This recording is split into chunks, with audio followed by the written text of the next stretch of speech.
get Italian about it all? Did you notice the Italian in you? It's all about education, the way I feel. I feel so many of our problems are based on that.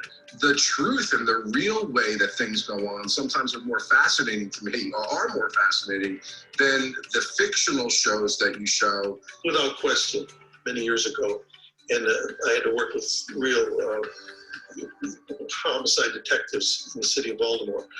And they showed me things and explained things to me that made me realize, yeah, there's nothing you can fictionalize that's weirder or crazier or more horrific than what these people really have to deal with. Allow me to congratulate the Order of Sons and Daughters of Italy for opening up the new lodge in Rome. I lived some months in a Hoboken.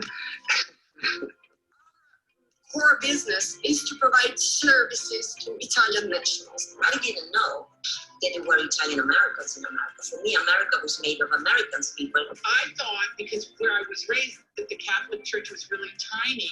A lot of people would recognize that little town because you put it on the map with your first novel. The Italians that were in Virginia, there was an area in Big Stump Gap called Italy Bottom by the river. And that was where the miners who came over from Italy, made money and went home, lived. It's that interaction and energy exchange between the people that is my favorite part. I did Donald Trump's 55th birthday as Austin Powers before I was doing him. In Italy, the cuisine is very regional. This dish comes from Tuscany. This dish comes from Campania. This dish comes from Abruzzo. The gravy. Is it gravy or salt? The red stuff that goes on top. There is no gravy in Italy, so we call it sugo, sauce. What is your favorite dessert to serve? Cannoli for sure.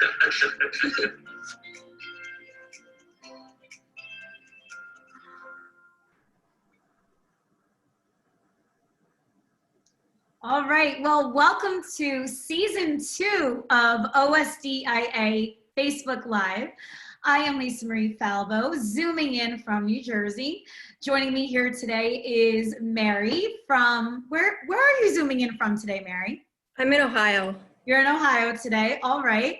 And we have Justin. He is at our headquarters in Washington, D.C. How's everything going, Justin? Everything's good. Thanks, Lisa Marie. Yes, especially now that our stream is going well now, right? That's right, that's right. Yes, and our guest of honor this evening is Christopher Macchio. No, not Macchio, Macchio. Not like that other guy that does karate. He is an international tenor, and you might recognize his face because he is everywhere right now. Even though we're in the middle of a pandemic, he has really garnered some high-profile gigs, including performing at the White House, at the Tunnel for Towers September 11th tribute in New York City, and so many other places. So Christopher, we're so glad you took some time out of your busy schedule to join us here. How are you doing? Well, I'm doing really well now. It was, a rough few months, but everything was, I was firing on all cylinders over the winter, and I was just really looking forward to 2020. And like a lot of folks, things took a different turn for a few months.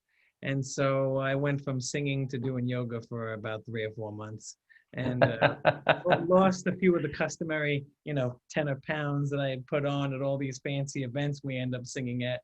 And, all of a sudden, things kind of, the world got turned upside down a little bit, again, just in the past few weeks. So it's really been exciting to capitalize on some amazing opportunities.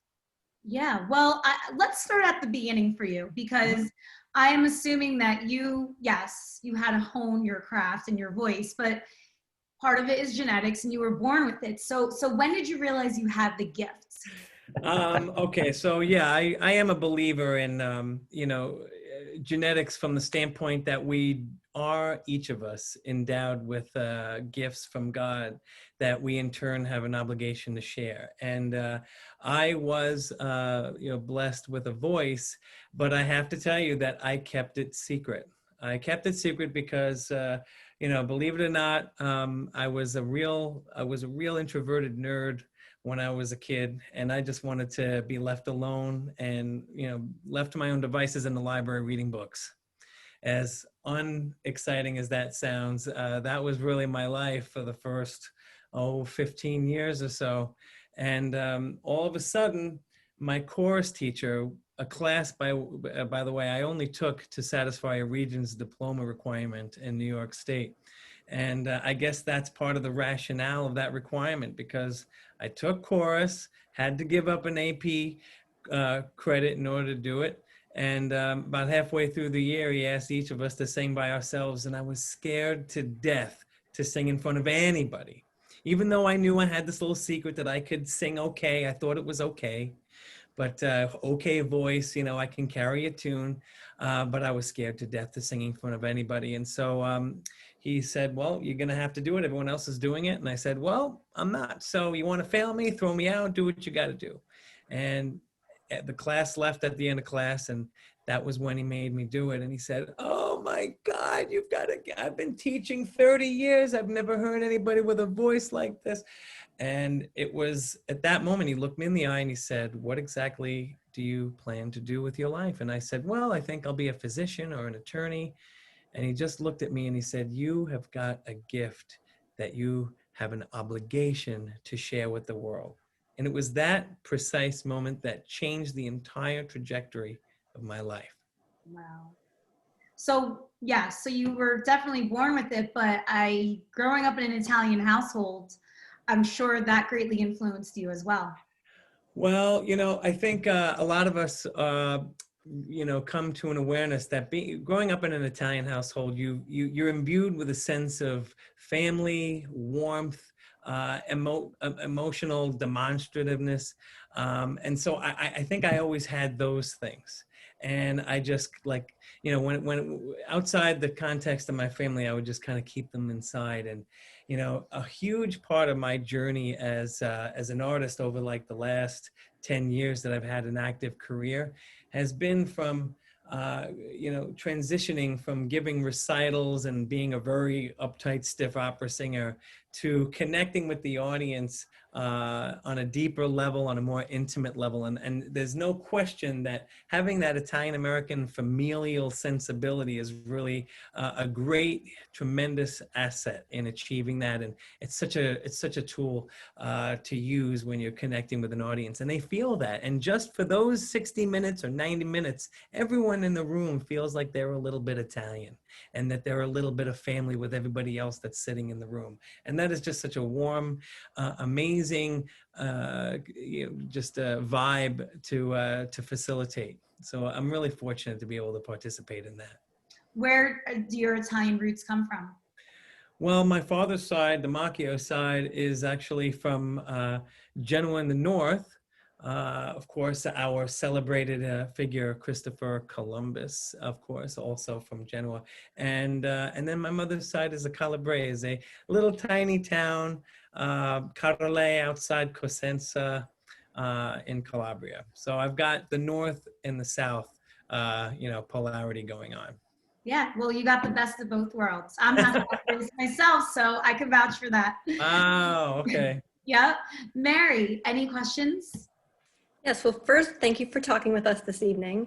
I'd like to know, what are the differences between singing in English and Italian, and which is harder and why? Wow. Well, okay, so the Italian language, it is inherently, whether it's spoken or sung, a musical exercise.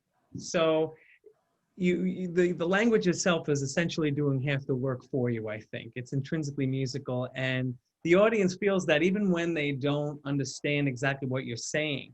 I get, that's one of the most high praises I can receive is when somebody that's not from an Italian-American background that just says, I don't know what you were saying, but it was beautiful and I cried.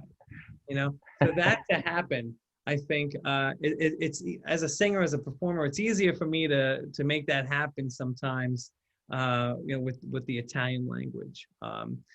As far as English is the largest, most descriptive language in the world, and so you can wield that in a very precise and wonderful poetic way also. But personally, from a phonetic and a musical standpoint, nothing, and I mean nothing, beats Italian when it comes to performing and singing and doing music.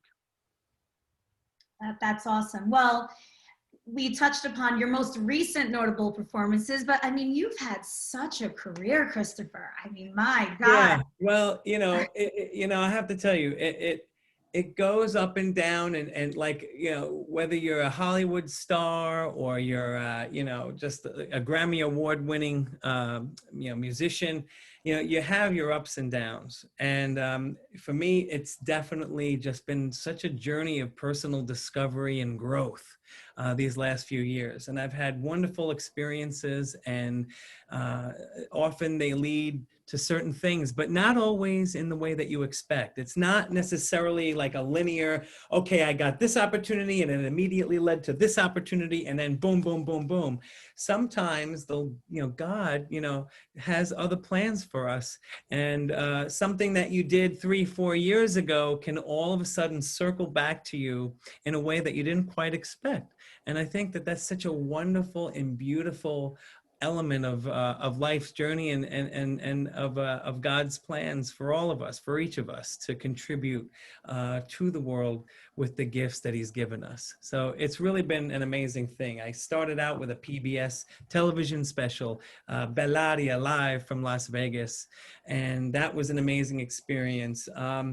And then I sang for some high-profile events. I sang down at Mar-a-Lago. I ended up getting invited to sing for Sir Rod Stewart's 70th birthday party, and it was him, the Glenn Miller Orchestra, and I singing at his house in Beverly Hills, and that was just, a surreal experience also. And that ended up, a couple years later, again, just not immediately, but a couple years later, the connections and the machinations, and before you knew it, I was singing at Celebrity Fight Night for Muhammad Ali's charity. And I had the privilege of performing for David Foster, who, of course, as everybody knows, is the producer and songwriter for Andrea Bocelli and Josh Groban and Jackie Evancho, and a wonderful library of very sappy 80s songs that I'm a sucker for. Yeah. So, and it was really one of those amazing opportunities. I mean, we had Bo Derek and Harrison Ford as the guest of honor, and I got a standing ovation singing The Prayer, which David informed me he wrote for Celine Dion and Andrea Bocelli, which of course I knew, but I said, "Oh, thank you for letting me know, David." And yeah, that was a surreal experience also. And with the Italian American community, I've had the pleasure of singing on the red carpet at Columbus Day, and I've been a guest of Sons and Daughters of Italy at many wonderful occasions. I've been recognized by different lodges, and people like Carolyn Rears and Joseph Chame have also played an instrumental role in helping me grow and helping me get the exposure I needed at very critical times in my career. And I think that's an important role that the Italian community can play in celebrating, artists within our community. And it's just a wonderful thing, whether it's Sons of Italy or whether it's NIAF and different organizations like that. And, I had the privilege of singing for, the legendary race car driver Mario Andretti, which was very special for me also because my father happens to be a race car driver. And so I took my dad along, and he knew Mario from way back in the day, when they were hanging out at the track. And so for them to be reunited and again, circle back, but this time it was me that made it happen through music. That was such a wonderful thing, that, a memory that I was able to share with my dad and somebody like of the stature of Mario Andretti. So that was a wonderful thing too. So it's really been, just a roller coaster, but what a wonderful one. What a wonderful one. Absolutely. Well, Justin, I know that we have questions coming in from our Facebook Live audience.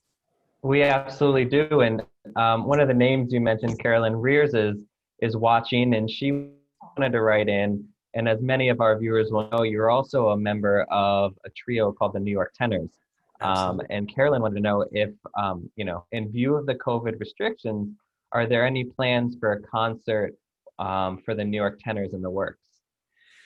Well, we were holding out hope that we would be able to pull off our 8th consecutive sold-out show main stage at Carnegie Hall. There's different theaters at Carnegie, and there's the recital hall, and then there's the main stage, which is 2,500 seats.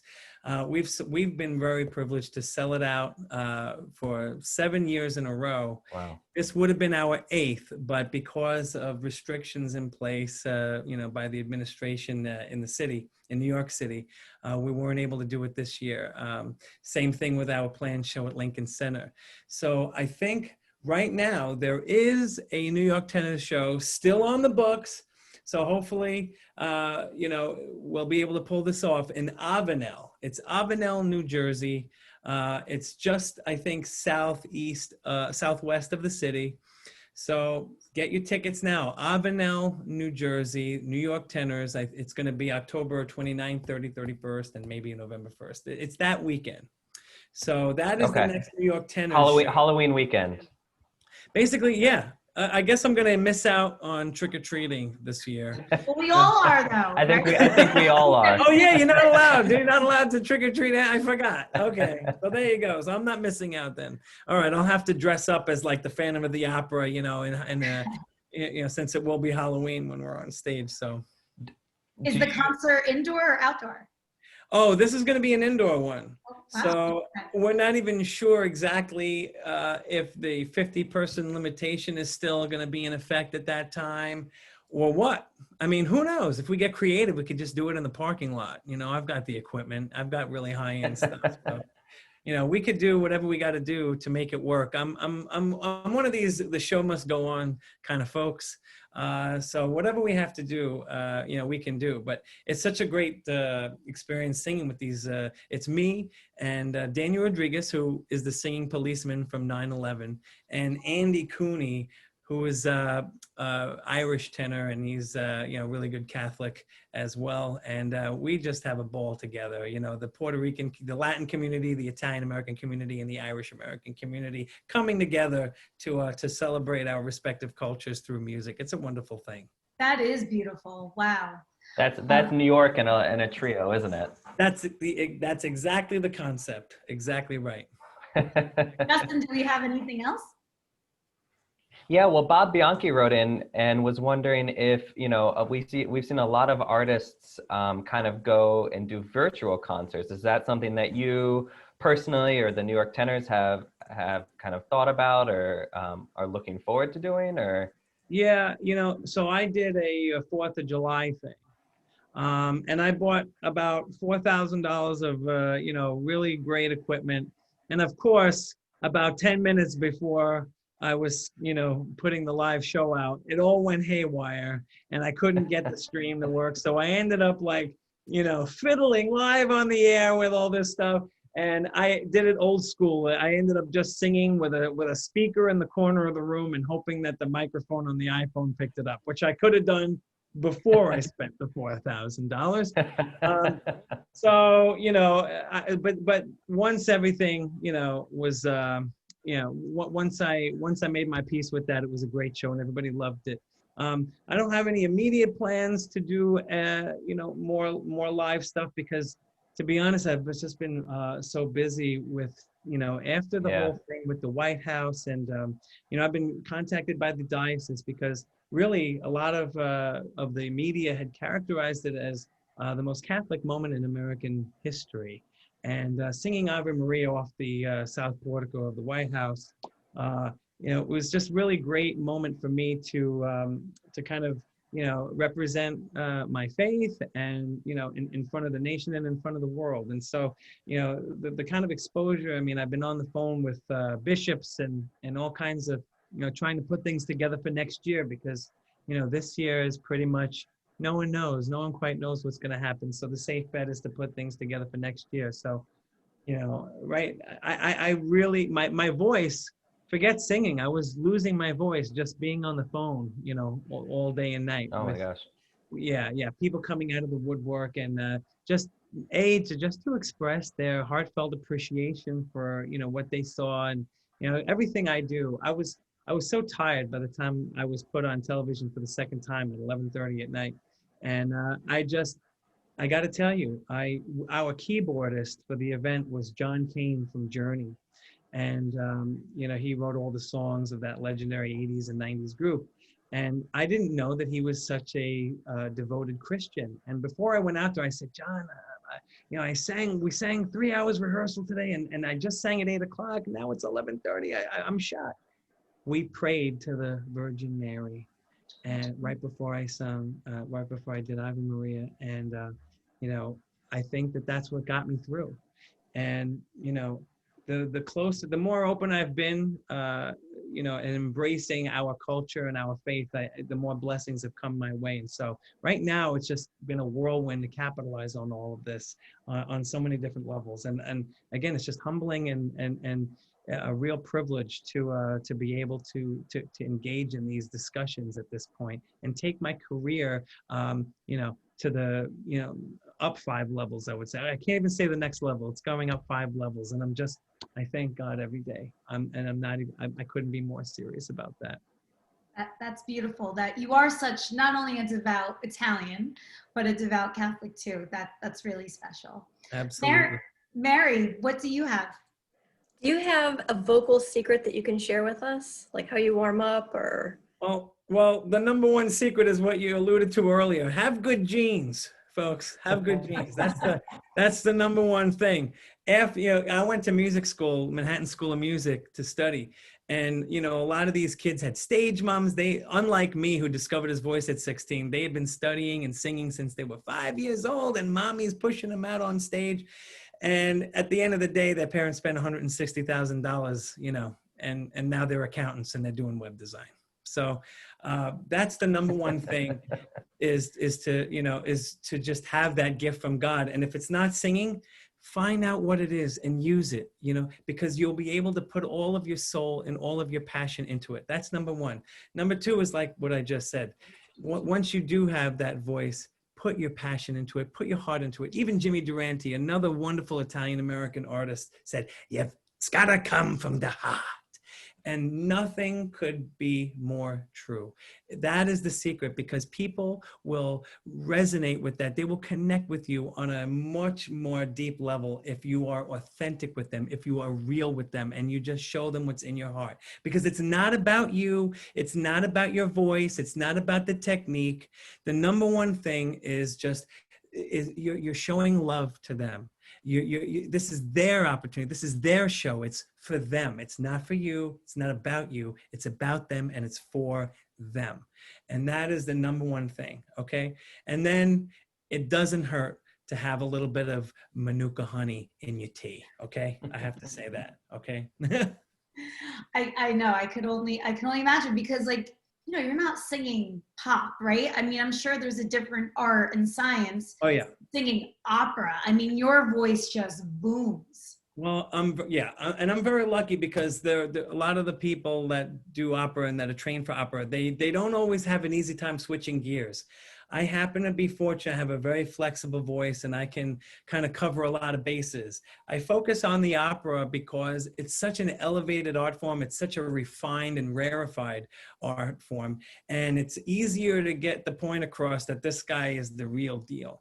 Once you make that statement and, you know, and you present your, you know, your vocal resume to the audience, then you have the flexibility and you can have some fun, and, you know, you can throw out some Broadway tunes and some crossover tunes, you know, it's like The Prayer and, you know, all that kind of stuff. And it is intense. And one thing that sometimes people used to tell me, you don't have to end every song with a big, huge nuclear bomb of a high note, Christopher. Take it easy.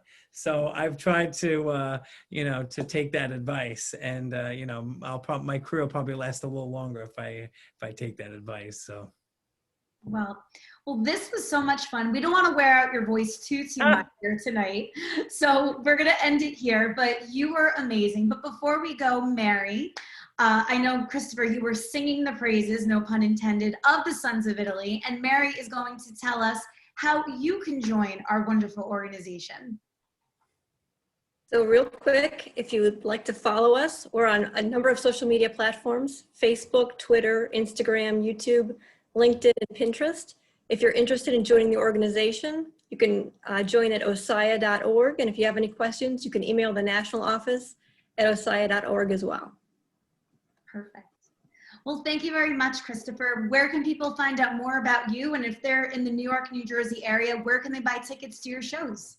Well, the best place is just ChristopherMacchio.com, my full name.com, and to follow me on Instagram and Twitter at Chris Macchio, ChrisMacchio.